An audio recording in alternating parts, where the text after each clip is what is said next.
Good day, this is Bulls in Red, and today we're talking about, we're going to have a quick look at the Gladbach game a week ago, and we're also going to paint a bigger picture because we're going to look at the motto, you can do anything, and what does that actually mean? Plus, at the end of the episode, Richard's going to give us a reality check. Welcome to Bulls in Red.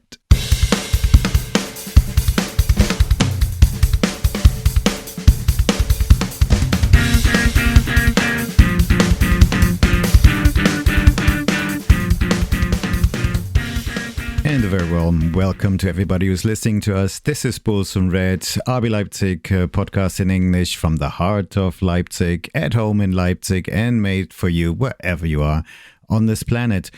It is Sunday. We're recording during the international break after an emphatic win of the German football team. 7-0 last night was incredible.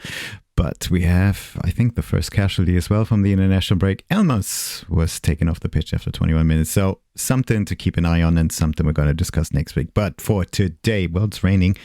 I'd like to welcome the brain of the podcast, Richard. How the devil are you? Hey, Mario. Thank you. I'm fine, all good. Sunday. Got a short week ahead since we got on public holiday on Wednesday, and I got Thursday and Friday off. Only 2 days to work. Nice. Wonderful. That is something to look forward to. Excellent. Well, let's get started with our first topic. And I just want to look back very quickly and very briefly at our last encounter with Borussia M'Gladbach at the RB Arena at Leipzig. It was the 6:30 night kickoff, the top game of the Bundesliga of that weekend. But, we knew it's not going to be that great. But, at the beginning of the match, I was really surprised because the away fans and the away section was filled very nicely with the usual crowd from Mönchengladbach. I think they never boycotted those games, so that is good to see. But we're blowing to whistles every time an RB Leipzig player had the ball, and it sounded a bit strange. Let me play you that little clip.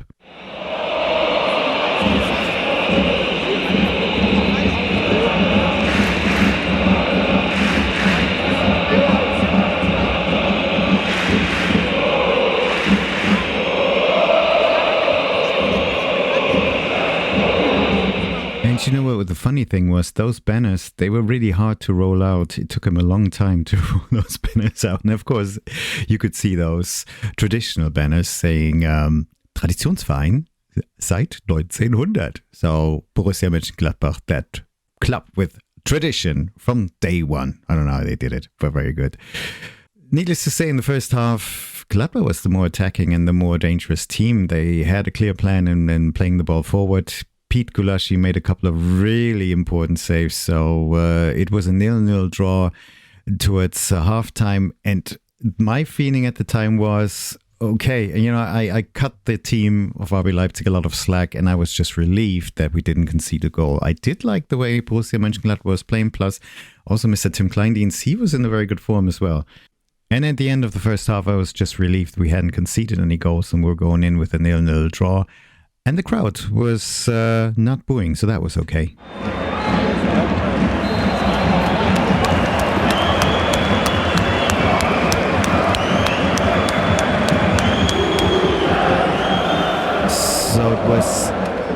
So it was rather quiet in that sense, but there was no booing. That was okay. Second half, RB Leipzig played better, more attacking, but they lacked quality and precision and cohesion in the final third. It seemed to be all a little bit of a coincidence when they got the ball or the chances that they did get. Gladbach seemed to run out of steam because they weren't so dangerous at all anymore. I can't remember many scenes. So at the end, to be honest, at the end of the match, I was just relieved we got the point. And I was just really looking forward to the international break. But having said that, a lot of players do play in their national team, so I'm not sure how much of a break they're actually going to get. But maybe it was just good to get a break from the Bundesliga. So that was the feeling and the impressions I had from that match. And the overriding impression is that it's not going to get easier. But as I understand, Richard, we might be talking about this during your reality check towards the end of the episode. I like to move on to our next topic because that is something that is running through the media. Remember when we talked in our episode, is Red Bull getting serious? We talked about a change of strategy of RB Leipzig that suggested that RB Leipzig is going to keep all the outstanding or most of the outstanding key players to form a really competitive team and not so much concentrate on generating profits from transfers and selling players. That was published in the Sportbild a couple of weeks ago.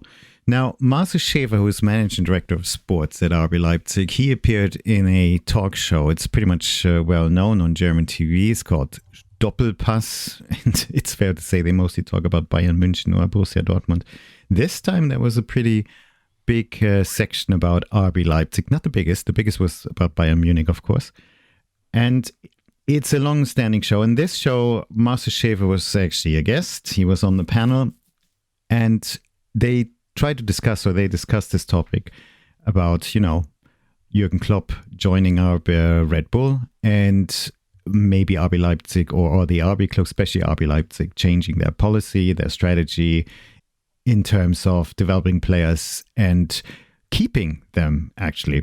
And it's worth saying that RB Leipzig in the last 5 years generated a plus of more than 600 million euros. At the moment, although we're second in the Bundesliga, we're ranked 32nd from 36 in the Champions League. So on the international stage, and I think that's very important for the Red Bull company and also for RB Leipzig, at this year we are not successful at all and not shining through. You can neglect RB Leipzig this year with this kind of performance. So it was that the participants wondered if the policy would change and key players, young players would be attracted and developed and not so much solo trying to keep them. Now, Marcel Schäfer did not really confirm that. I mean, where they actually concurred with what Sportbild said is that RB Leipzig would still attract young players, develop them, and be a part of their journey in their development. And they also were on the same page pretty much when it came to generating. You still need to generate an X amount from selling players. Now, Sportbild said this income would come from players that either didn't accept that they wouldn't be starting on a regular basis in the lineup, wouldn't be in the starting position, when they would rotate and they would serve some sort of a backup. And they mentioned Henrichs in that content as well, or players who didn't fit into a team like Silva. So the impression I had from this article was, okay, they would just concentrate on those, but they want to keep for much longer players like Šeško, like Openda, and even buy Xavi Simons.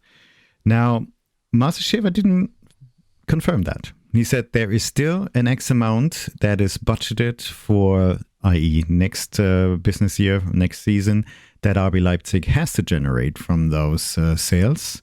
Of course, he wouldn't say how much it is, and we of course, nobody would tell us, and he wouldn't tell the market, would be stupid. But it didn't sound to me, and he didn't confirm that they really wanted to keep every top and outstanding game changer player. Instead, he did talk about an axis of experienced players that needs to be renewed in the next couple of years. At the moment, we have experienced players like Klostermann, Orban, Gulaschi, of course, and Kampe, Yusuf Pausen. These are the ones who've been with us for a long time, but again, they're getting older, and at some point they will have to leave, or they will leave the club. They will end their careers. So as far as I understood from what Marcel Schäfer said, that they are trying to rebuild this. They're working on that as well. But he didn't confirm that at all costs they're going to keep the top and key players. And I interpret that they still have to, sell one or two crown jewels every season. It's not going to change. And he was very vague about sporting success. He did not mention that RB Leipzig needs to win the Bundesliga in the next couple of years. Instead, he said, RB Leipzig needs to continue to be competitive and chase for titles and be in the hunt for titles, for trophies in each competition that they take part. So that changes it a little bit. I also draw my own conclusions thinking, okay, if they have to generate certain funds, and if we look back at the summer where they had this promotional tour to the US, I think this is something we can expect more as well. I think every year in preseason, they're going to be traveling to markets they like to open up. And the US is one market at the moment, could be Southeast Asia at some point as well. But I think starting the US makes sense, especially with another Red Bull club being around. Did I say another Red Bull club? Well, it is New York. And Emil's there. And I think this is what we're going to see and continue to see. And I did ask myself a question. Okay, they got this motto and they still have this motto, you can do anything. And I wanted to know, what does RB Leipzig stand for? And of course, it is stated on their website and everybody can look at it. I usually find these things a little bit boring, so I never looked at it because I just want to go to the stadium, watch football. But this really interested me. And I thought, can I find something that tells me what does success mean for RB Leipzig? So first of all, RB Leipzig states that they are, well, let me read this to you. I love this. RB Leipzig means football fun for the whole family in a peaceful environment with a great atmosphere. So that sounds to me, and that just confirms what I see in the stadium week in and week out. It is a peaceful atmosphere. Families can go there, have nothing to fear, and it's about football. First of all, it's about football. It's about having some sort of party. And it doesn't tell me anything about sporting success, but it's a welcoming and open place. And I must say, I appreciate that. I don't need to sit on fences and yell and threaten to invade the pitch. It's very hard in that stadium anyway. So their motto is, you can do anything. So what does that stand for? Well, it stands for attractive, dynamic football with young, ambitious players. And those players should have a clear philosophy on the pitch and off the pitch. And they would just repeat that football's fun for the whole family in a peaceful environment, great atmosphere. And they'd like support from the fan base, the city, and the region. So now they're reaching out. And the club is open-minded, dynamic, feisty, and wants to improve people. No, it wants to inspire people to fulfill their potential. And I love the last one, the last sentence, in Leipzig, in Germany, and all over the world. Now, to me, this sounds like a Red Bull brand, doesn't it? Very much going from domestic, from local to international. And in their successes that they or the history that RB Leipzig states, they do not point to the domestic cup wins. They point to the regular appearance in the UCL and the UEFA Champions League. So I think international branding, international exposure is really important to them. It's really important to them. And that just underlines or underpins my suggestion that we're going to see those promotional tours much more. But success in the Champions League is vital for that. But what does the whole thing mean? One of their big phrases is, RB Leipzig, that it's all about sustainability. But sustainability has 3 sections which support and underpin that. These are social aspects, ecological aspects, and economical aspects. And the last one is interesting. First one's all about cooperation, social aspects, all about cooperation in a peaceful manner and being an open space, regardless of gender, age, and nationality. In a nutshell, it's for the people of Leipzig and beyond. I love that. Okay, nothing tangible for us to grab here in terms of sporting success. So what does it mean in ecological terms? Well, they reduce their CO2 footprint, but it all centers around the stadium, what they do in the stadium. So they replace the old lights with LED lights, so you have energy saving there. And their measurements around the RB Arena. It doesn't mean, though, that all of a sudden they're going to take the train to other cities in Germany. They're still flying. By the way, if they took the train, they never get there. Just my impression from the latest performance of the Deutsche Bahn. So everything, they like to do everything for the environment. So this is how we all should see that club, very social aspect, very ecological aspect. So what does it mean in economical terms?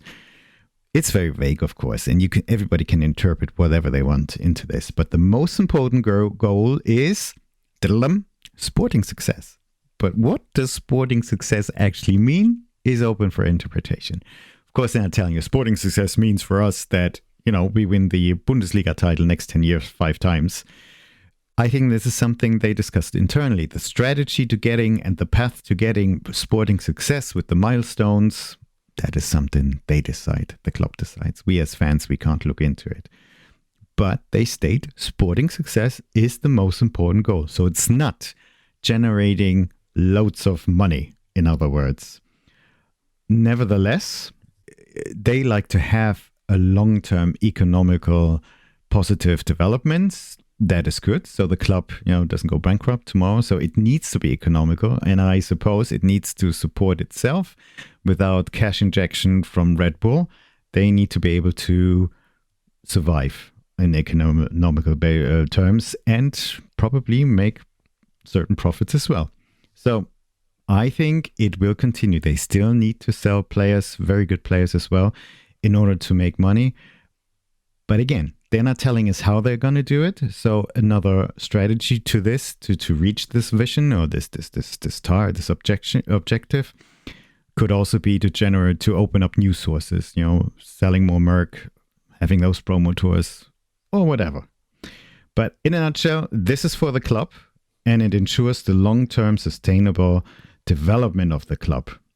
However, I didn't get an answer to my question. Does this mean that RB Leipzig is now really changing their strategy and have to change their strategy in keeping top players and really focus in winning the Bundesliga in the next few years or progressing to the last few rounds of the Champions League? If you look at that wider picture that they paint on their website in terms of vision and motto and what they stand for, that doesn't really support it. Now, I haven't compared it with other clubs and maybe with other clubs who are company owned. I'm not sure I want to do this, but I was just curious to see what is the bigger picture that they paint. And it sounds very corporate to me. It sounds as if it is also attracted to an international outside audience. And I think it's positive. It's vague, but it's positive. And they will know how to get there.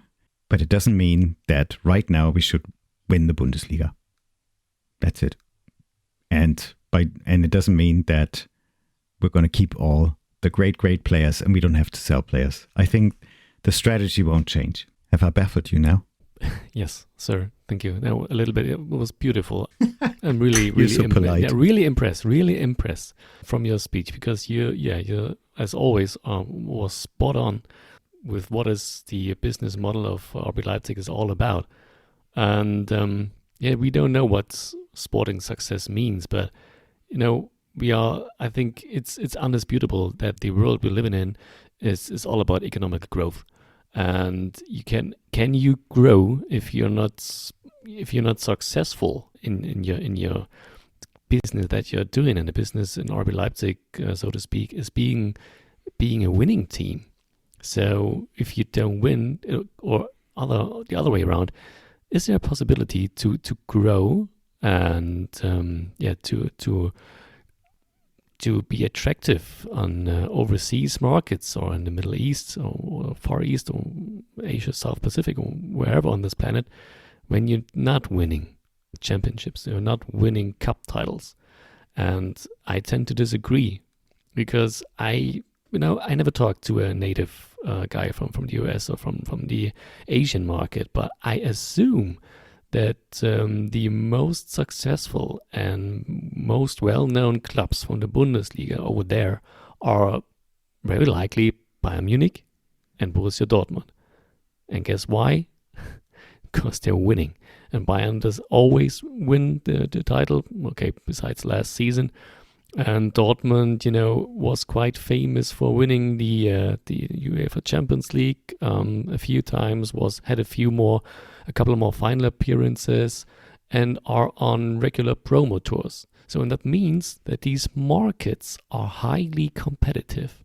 the people over there are not waiting for just another Red Bull club, and this might make it even more difficult for RB Leipzig, because you are part of this huge brand of all those clubs, and you need to find the way for yourself to be recognized as a particular club from the middle of Europe, and not just this is another now this is Red Bull New York, now it's the Salzburg, now it's a Rasenballsport Leipzig, or Red Bull in international speech. So if you want to get being recognized by people in foreign markets, I think it's very impossible to win something of title in any competition. And I think the both cup wins, the back-to-back wins, helped a lot on this. But we need to go all the way, not this year and not every year, not every single season. Don't get me wrong, but I think people want to see. And now I try to come back to the audience that's usually in a stadium. People want to see that his team is capable of doing so. Not necessarily doing this any week by week, outscoring, outshooting any opponent, but you want to have the feeling that those lads on the pitch are capable of winning. In the last couple of weeks, or even more than a couple of weeks, I think it was a few weeks, maybe from the beginning of the season, depending of who you ask, people don't get this feeling that those lads on the pitch are the ones that are good to go for the title. And then people are asking questions. So why is that? What's the reason for all that? Is it the coaching staff? Is it just a phase of unfortunate football? Are we just unlucky? Those injuries of our key players, maybe that affect this team so much that the others are not individually good enough to go in these gaps that are now there without our best players available. Well, I think it's difficult, but one thing leads to the other. Being successful in sports are essential to be successful as RB Leipzig, as a brand or a part of the Red Bull universe. And as it stands right now, and I would like to emphasize this with a little chart I spotted on Twitter and on Blue Sky as well, and it's really impressive. And a kudos and a huge shout out to RB Oligai. The Twitter handle is @BOligai_R. If you always introduce me as a brain of a podcast, but honestly, this guy is so much more brain than I am. And I'm a little bit jealous, but this chart is so impressive. And this chart, you can see the 10-match average mean of the X goals and X goals against since the Julian Nagelsmann era. So it goes back to 2019, 2020. And this blue line, the X goals, is always above the X goals against. So even when Jesse Marsch and Domenico Tedesco was in charge, there was a gap between those lines, and it's always in our favor. Okay, this from time to time this gap was wider, and in some time it shrinked a little bit, but the orange line, the X goal against line, was never above the blue line, except in the Marco Rose era. The 10-game average from like the last, 6, 7, 8 weeks games. Mm-hmm. And that is something that concerns me. And why is that? Because it's never been this in the last, 6 seasons or whatever. This is, since 2020. But what does that suggest going forward? It suggests we have at least a serious crisis, sports-wise, football-wise, So it's the results showed in the very beginning of the season in our favor, and we were winning, and especially at home. And I was, besides the Champions League, and everyone was like, okay, this is okay, we're doing good. The results are still there, and that was Marco Rose always said in the press conferences. What do you want? We are playing a record-breaking season, and we talked about this in our little podcast as well. Mm-hmm. But with my eyes spotting this on this chart, okay, I think this is serious. I think this is serious. And if this is not being corrected in the upcoming weeks, then our way will head to the midfield of the table, the midfield of the Bundesliga. And being a mediocre Bundesliga club without playing international beauty football, you are not recognized in international markets.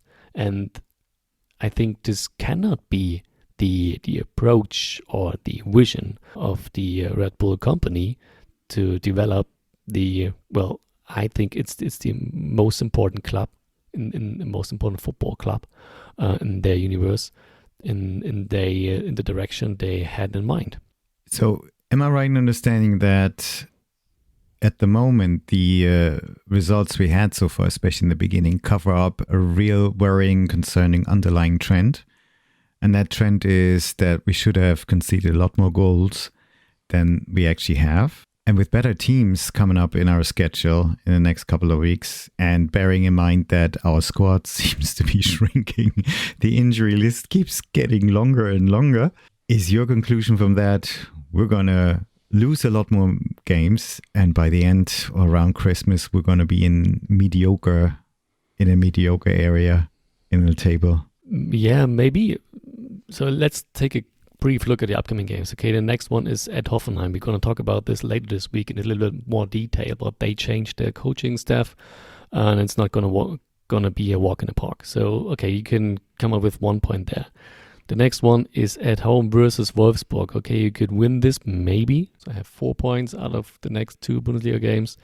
And then there's this trap game at Kiel, match week 13. Tricky. And,